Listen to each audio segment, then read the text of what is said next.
ከሰኞ እስከ ሐሙስ ዓለምን የቀየሩ 4 ታላላቅ ቀናት። ጌታችን መድኃኒታችን ኢየሱስ ክርስቶስ ወደ መስቀሉ ከመሄዱ በፊት በእነዚህ ቀናት የፈጸማቸው ምስጢራት ምን እንደሆኑ ያውቃሉ? ሰኞ ዕለት በማይበላ በለስ ላይ የተከናወነው አስገራሚ ታምር። ማክሰኞ በቤተ መቅደስ የተሰጠው ጥልቅ ትምህርት።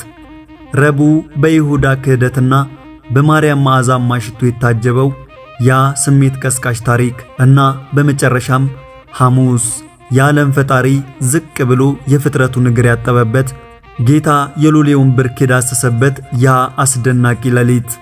በዚህ ቪዲዮ ውስጥ ከሰኞ እስከ ሐሙስ የተከናወኑትን ታላላቅ ክንውኖች፣ የሕጽበተ እግር ምስጢርና ጴጥሮስ ሆይ እግርህን ካላጠብኩ ከኔ ጋር ዕድል የለህም የሚለውን ትእዛዝ ጥልቀት በጥብቅ የታሪክና የመጽሐፍ ቅዱስ ማስረጃዎች እንመለከታለን።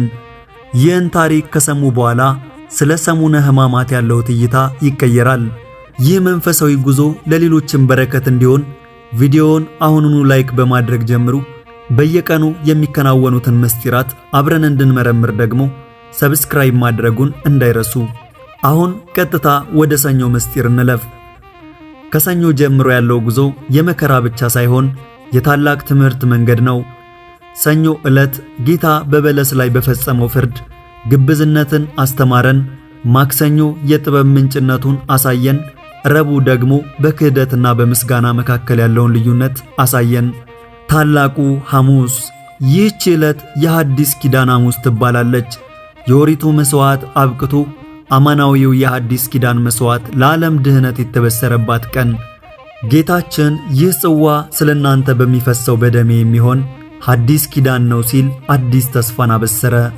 ነገር ግን በዚያች ሌሊት የተከናወነው የሕጽበተ እግር ሥርዓት ግን ከማንኛውም በላይ የሰው ልጅን አእምሮ የሚገዛ ነበር።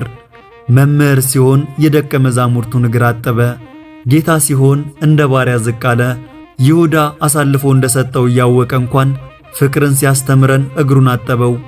ዛሬስ በቤተ ክርስቲያናችን የምናየው የወይራና የወይን ቅጠል ምስጢር፣ የካህናቱ ዝቅ ማለትና ይህ ታላቅ ሥርዓት ምን ይነግረናል? ዝርዝሩን አብረን እንይ። ሰሙነ ሕማማት። ሰሙነ ሕማማት ተብሎ የሚጠራው ወቅት ከአብይ ጾም መጨረሻ ከሆሳዕና ዋዜማ ጀምሮ እስከ ትንሣኤ ባሉት ቀናት ውስጥ ያለው ሳምንት ነው። ነቢዩ ኢሳይያስ ይህንን ወቅት አስመልክቶ በመንፈስ ቅዱስ መሪነት እርሱ በእውነት ደዌያችንን ተቀበለ ሕማማችንንም ተሸከመ በማለት የነገረን የሕማማቱን ምስጢር አስቀድሞ ተናግሯል። በዚህም መሠረት በኋለኛው